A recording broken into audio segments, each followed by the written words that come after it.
주님께서 가르쳐 주신 기도를 함께 드리시겠습니다. 하늘에 계신 우리 아버지여, 이름이 거룩히 여김을 받으시오며 나라가 임하시오며 뜻이 하늘에서 이루어진 것 같이 땅에서도 이루어지이다. 오늘 우리에게 일용할 양식을 주시옵고 우리가 우리에게 죄진 자를 사하여 준 것 같이 우리 죄를 사하여 주시옵고 우리를 시험에 들게 하지 마시옵고 다만 악에서 구하시옵소서. 나라와 권세와 영광이 아버지께 영원히 있사옵나이다. 아멘. 오늘도 한날을 허락하시고 생명을 주신 하나님께 찬송과 영광을 올립니다. 우리의 듣는 것과 보는 것과 생각하는 것이 우리를 심히 절망스럽게 하지만 주님께서 이루실 것을 바라보는 우리가 할 수 있는 것이 아무것도 없기에 오직 하나님께서 하시고 하나님께서 이루시고 하나님께서 친히 영광을 받으시기를 원하고 원하나이다. 이 시간을 깨워 하나님 앞에 바디메오의 심정으로 부르짖는 이들에게 눈을 띄워주시고 걸으며 뛰며 주를 찬양할 수 있게 하옵소서. 오랜 기도 간절한 기도 위에 주여 친히 응답하여 주시옵소서. 마음속 깊은 곳으로부터 주님을 향하여 부르짖음을 주여 들으시고 슬픔이 변하여 기쁨이 되어지게 하옵소서. 염려를 기도로 바꾸어 하나님께 아뢰옵니다. 하나님 친히 응답하여 주시옵소서. 예수님의 이름으로 간절히 기도드리옵나이다. 아멘. 찬송가 218장입니다. 찬송가 218장 내 마음과 정성을 다하여서.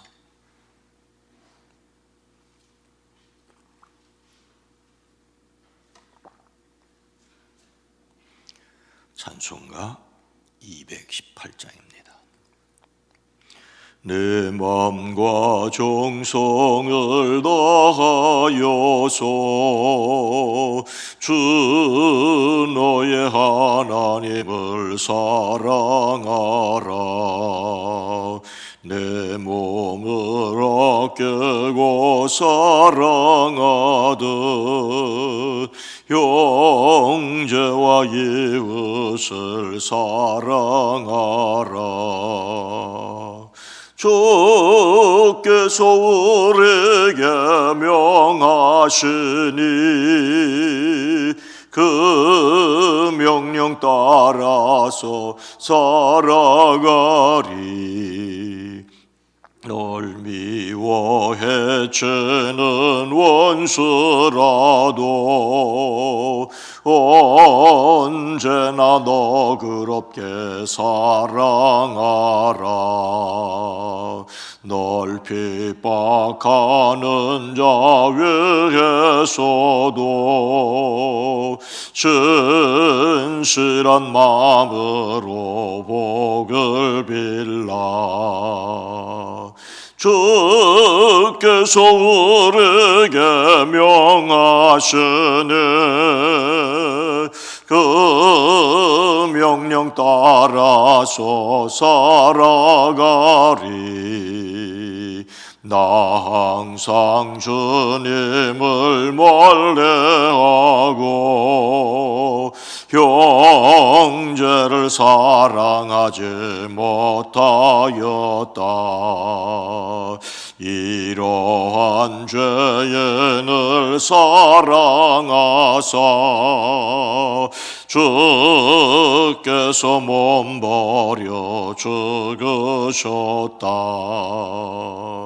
속죄의 큰 사랑 받은 내 몸 내 생명 바쳐서 충성하리. 나 항상 주님을 멀리하고 형제를 사랑하지 못하였다. 이러한 죄에 늘 사랑하사 주께서 몸버려 죽으셨다.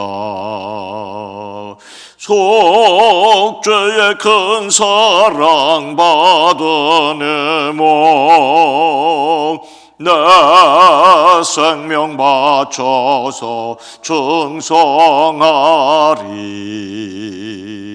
아멘. 마가복음 10장 46절로 49절 말씀입니다. 신약성경 73면입니다. 마가복음 10장 46절로 49절입니다. 함께 읽습니다. 그들이 여리고에 이르렀더니 예수께서 제자들과 허다한 무리와 함께 여리고에서 나가실 때에 디메오의 아들인 맹인 거지 바디메오가 길가에 앉았다가 나사렛 예수시란 말을 듣고 소리질러 이르되 다윗의 자손 예수여 나를 불쌍히 여기소서 하거늘 많은 사람이 꾸짖어 잠잠하라 하되 그가 더욱 크게 소리질러 이르되 다윗의 자손이여 나를 불쌍히 여기소서 하는지라. 예수께서 머물러 서서 그를 부르라 하시니 그들이 그 맹인을 부르며 이르되 안심하고 일어나라 그가 너를 부르신다 하매. 아멘. 하나님의 사랑이신 예수 그리스도 안에서 오늘 하루도 승리하시기를 주의 이름으로 축복합니다. 절망과 희망의 순간입니다. 올겨울 가장 추운 날 새벽입니다. 특별히 3단계 조치를 이야기하는 일일 확진자 1,000명을 넘긴 가운데 있습니다. 백신 소식이 들려오는가 하면 3단계 격상을 이야기하는 현실의 문제가 있습니다. 그래서 멀리 바라보면 희망이지만 가까이 보면 절망이라는 말, 가까이 보면 절망이지만 멀리 보면 희망이라는 말을 새기게 됩니다. 우리 그리스도인들의 삶은 늘 힘들고 어렵지만 멀리 천국까지 바라보면 언제나 희망이었던 것처럼 우리를 낙심하게 하고 움츠러들게 하려는 일들이 많이 있지만 멀리 바라보고 하늘을 바라봄으로 오늘 하루도 승리하시기를 주의 이름으로 축복합니다. 맹모 삼천지교, 맹자의 어머니가 아들의 교육을 위해서 3번 이야기했다는 이야기는 널리 알려져 있습니다. 아들의 교육 환경을 위해 3번씩이나 이야기하는 어머니의 사랑을 이야기하지요. 이런 어머니와 아들 사이에 또 다른 이야기가 있습니다. 맹자가 어렸을 때 그는 어머니의 곁을 떠나 먼 곳으로 가서 공부를 했다지요. 그런데 얼마 지나지 않아 맹자는 공부하는 것이 너무 힘들고 어머니가 보고 싶어 집으로 돌아와 버렸습니다. 그때 마침 어머니는 배를 짜고 있었습니다. 어머니가 묻습니다. 그래, 공부는 많이 했니? 아니요, 전과 비슷해요. 쉽지 않아요. 그만하고 싶어요. 그만하고 싶다는 맹자의 말을 들은 어머니는 갑자기 정성스럽게 짜고 있던 배틀의 배를 가위로 싹둑 잘라버립니다. 깜짝 놀란 맹자가 묻습니다. 어머님, 왜 그러세요? 얼마나 힘들게 짠 배인데 그렇게 잘라버리면 못 쓰게 되잖아요. 그래, 내 말이 맞다. 내가 공부를 하다가 그만두는 것은 마치 이 정성스럽게 짜던 배를 중간에서 잘라버린 것과 같단다. 맹자는 너무 죄송한 마음에 눈물을 뚝뚝 흘렸답니다. 그때 어머니는 말하지요. 울지 마라. 모든 일이 다 마찬가지란다. 일하다가 그만두면 아니함만 못하니 항상 끝까지 포기하지 말고 최선을 다하는 것이 중요하단다. 그 길로 맹자는 다시 먼 길을 떠나 그리고 공부하기가 힘들고 어려울 때마다 어머니의 가르침을 생각하며 노력하여 우리가 기억하는 맹자라는 학자가 되었답니다. 맹자의 어머니가 배틀에 배를 잘라 아들에게 학문을 중도에 그만두어서는 안 된다고 깨워준 가르침을 맹모 단기, 끈을 딴자, 배를 자르는 단호함이라고 일컬었습니다. 예수님을 담는 성품 12월의 주제 성품은 사랑입니다.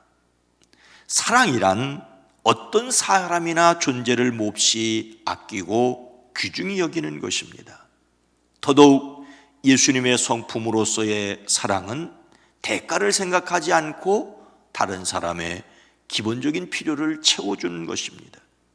그렇게 함으로써 그들의 권위자가 인정을 받고 하나님께서 영광을 받으시며 우리는 영원한 상급을 기대하게 되는 것이지요. 이를 위해서 우리는 언제라도 하나님께 사랑받는 사람이라는 것을 기억해야 합니다.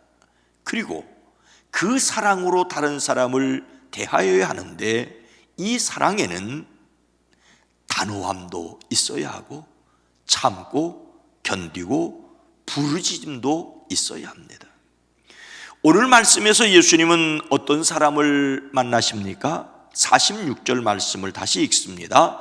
그들이 여리고에 이르렀더니 예수께서 제자들과 허다한 무리와 함께 여리고에서 나가실 때에 디메오의 아들인 맹인 거지 바디메오가 길가에 앉았다가 예수님은 여리고에서 바디메오를 만나십니다.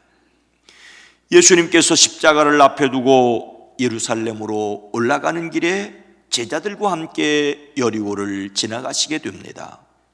여리고는 삭개오가 세리장으로 근무하던 곳이지요. 여리고는 요즘도 교통의 요지인데 당시에도 더더욱 중부 사마리아를 거치지 않고 북부에서 남부로 가려면, 남부에서 북부로 가려면 반드시 거치는 곳이었습니다. 그곳에 바디메오라고 하는 시각장애인 거지가 있었습니다. 바디메오에서 바는 아들이라는 뜻입니다. 즉 디메오의 아들이라는 뜻이지요.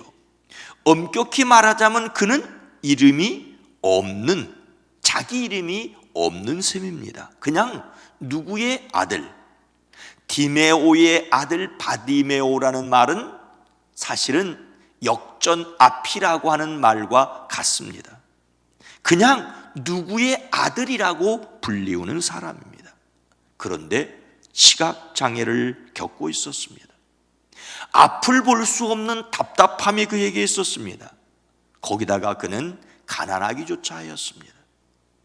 시각장애를 앓고 가난한 집에서 태어났습니다. 아버지는 그에게 이름도 지어줄 형편이 못 되었습니다.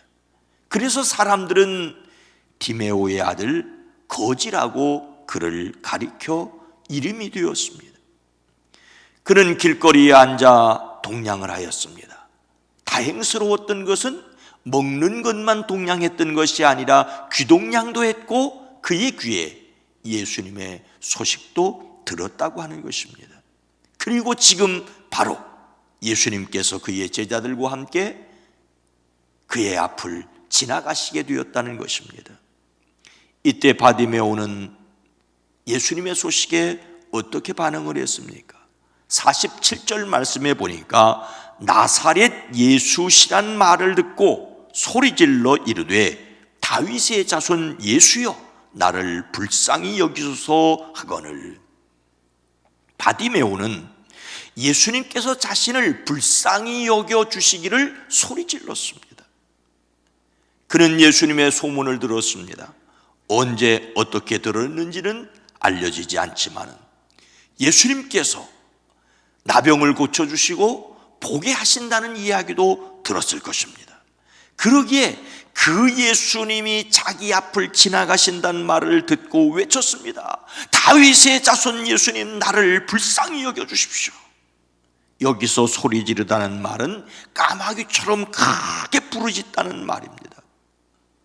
그는 예수님을 향하여 있는 힘을 다하여 소리 질렀습니다.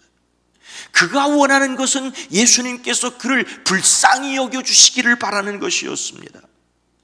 그는 자신의 처지가 불쌍하다는 것을 알고 있었습니다.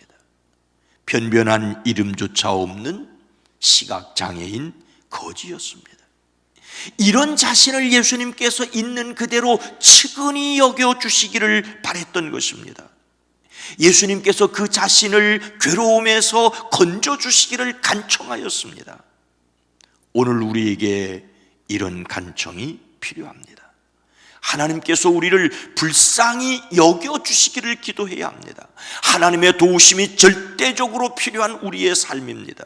그래서 목소리를 높여 도우심을 간구해야 합니다.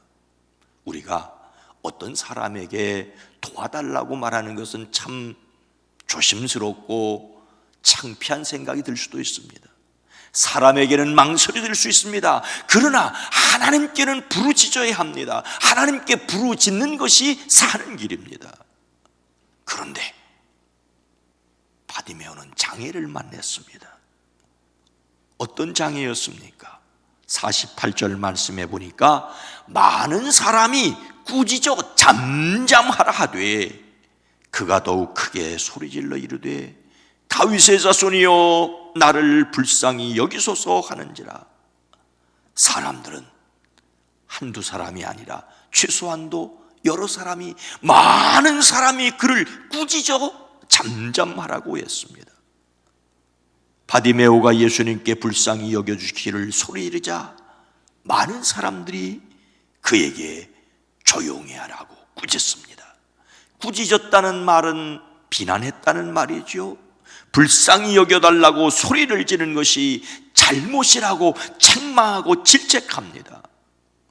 바디메오에게는 간절함이 있었는데 사람들은 그에게 침묵을 강요합니다. 오늘 이 시대는 하나님을 향한 간절함이 우리에게 있는데 기도하지 말아라, 예배로 모이지 말아라, 소리 지르지 말아라, 조용히 하라고 침묵을 강요하는 듯합니다. 하지만 바디메오는 사람들의 말대로 조용히 할 수가 없었습니다. 언제 다시 예수님을 만날 수 있을지 누가 보장하겠습니까? 그에게는 이번이 절호의 기회였습니다. 그는 더욱더 큰 소리로 외쳤습니다. 다윗의 자손 예수님, 나를 불쌍히 여겨주시옵소서. 하나님께서 예레미야를 통하여 말씀하신 것을 그는 실천하고 있죠. 하나님은 말씀하십니다. 너는 내게 부르짖으라. 내가 내게 응답하겠고 내가 알지 못하는 크고 은밀한 일을 내게 보이리라. 바디메오가 간절히 부르짖자 이에 예수님은 어떻게 하셨습니까? 49절 말씀 함께 읽습니다. 예수께서 머물러 서서 그를 부르라 하시니 그들이 그 맹인을 부르며 이르되 안심하고 일어나라, 그가 너를 부르신다 하매 예수님께서 바디메오를 불러 그의 소원을 들어주십니다. 예수님께서 가던 걸음을 멈추시고 그를 불러오라고 합니다. 예수님께서 그를 불러오라고 말씀하신 것은 그 사람들의 왁자적걸하는 그 가운데서 예수님께서 바디메오의 목소리를 들으셨다는 것입니다. 사람들이 웅성거리는 소리를 넘어서 바디메오의 부르짖음에 예수님이 친히 응답하셨습니다. 비로소 사람들은 바디메오를 꾸짖는 것을 멈추고 그에게 예수님께서 부르신다라고 알려줍니다. 바디메오는 자신의 겉옷을 벗어던지고 벌떡 일어나서 예수님께로 왔습니다. 예수님께서 묻습니다. 내가 네게 무엇을 하여 주기를 바라느냐? 그는 당연히 선생님, 내가 다시 볼 수 있기를 원합니다. 예수님은 말씀하십니다. 가라, 내 믿음이 너를 구원하였다. 그는 다시 보게 되었습니다. 예수님은 그의 부르짖음을 외면하지 않으셨습니다. 불쌍히 여겨달라는 사람을 예수님께서는 불쌍히 여겨주십니다. 이것이 바로 예수님께서 베푸시는 사랑입니다. 우리는 다만 불쌍히 여겨주시기를 간구해야 합니다. 사랑은 포기하지 않는 것입니다. 포기하지 않는 사람에게 응답하는 것이 또한 사랑입니다. 사랑은 다른 사람의 간절함을 무시하지 않습니다. 다른 사람을 사랑하는 것도 포기하지 말아야 합니다. 사람들도 지성이면 감천이라고 하지 않습니까? 우리는 이미 하나님께 지극한 사랑을 받았습니다. 그러니 그 사랑을 믿고 다른 사람들이 조용히 하라고 말해도, 꾸짖어도, 책망해도, 놀려도, 조롱해도 주님을 향한 사랑, 그 사랑 때문에 주님께 부르짖는 일을 멈추지 말아야 합니다. 다른 사람들은 안 된다라고 말한다고 할지라도 자식에 대한 사랑 때문에, 가족에 대한 사랑 때문에, 이 민족에 대한 사랑 때문에 하나님을 향하여 부르짖음을 포기하지 않는 사랑의 사람들이 되어지기를 주님의 이름으로 축원합니다. 거룩하신 하나님, 자비로우신 주님, 이름조차 없고 가난하고 큰 장애를 가지고 있었지만 그가 예수님의 소문을 들었다는 것이 복이었고, 예수님이 지나간다는 말에 소리 지를 수 있었던 것이 그의 믿음이었습니다. 하나님, 우리가 연약하고 이래서 부족하고 저래서 낙심하고 한숨 쉬는 것이 정상이지만 더더욱 사람들은 이제 그만 포기하라고, 기도해도 소용없다고 말할 때에 주님에 대한 사랑을 믿기에, 사랑하는 마음을 가졌기에 부르짖고 또 부르짖어 주님이 친히 응답하시는 것을 경험할 수 있게 하옵소서. 너는 내게 부르짖으라, 내가 내게 응답하겠고 내가 알지 못하는 크고 은밀한 일을 내게 보이리라고 말씀하셨습니다. 가장 민족적으로 유다가 어려웠을 때 오히려 하나님께서는 예레미야를 통하여 부르짖어 기도할 것을 말씀하셨습니다. 오늘 우리의 주변의 상황이 심히 어렵고 어둡고 낙심스럽다 할지라도 사랑 때문에, 하나님의 사랑을 믿기에, 하나님의 은혜를 믿기에, 그리고 이 땅을 향한 사랑을 포기할 수 없기에 부르짖고 또 부르짖는 저희들 되어지게 하옵소서. 응답하시기까지 기도할 수 있는 힘과 능력도 더하여 주시옵소서. 주님이 이미 우리에게 은혜를 베풀어 주신 것을 믿습니다. 때를 따라 돕는 은혜를 구하옵나니 속히 이 어려움에서 이 땅이 벗어나게 하옵소서. 방역당국에서 수고하는 이들을 지키시고 또 우리 각자 한 사람 한 사람 직장과 일터에서 스스로 조심할 수 있는 지혜도 허락하여 주시옵소서. 함께 모일 수 없기에 흩어진 그곳에서 기도하는 일을, 찬송하는 일을, 부르짖는 일을 포기하지 않는 저희들 모두가 되어지게 하옵소서. 예수님의 이름으로 간절히 기도드리옵나이다. 아멘. 주여, 우리에게 응답하시옵소서. 이 땅을 치료하여 주시옵소서. 기도합니다. 주여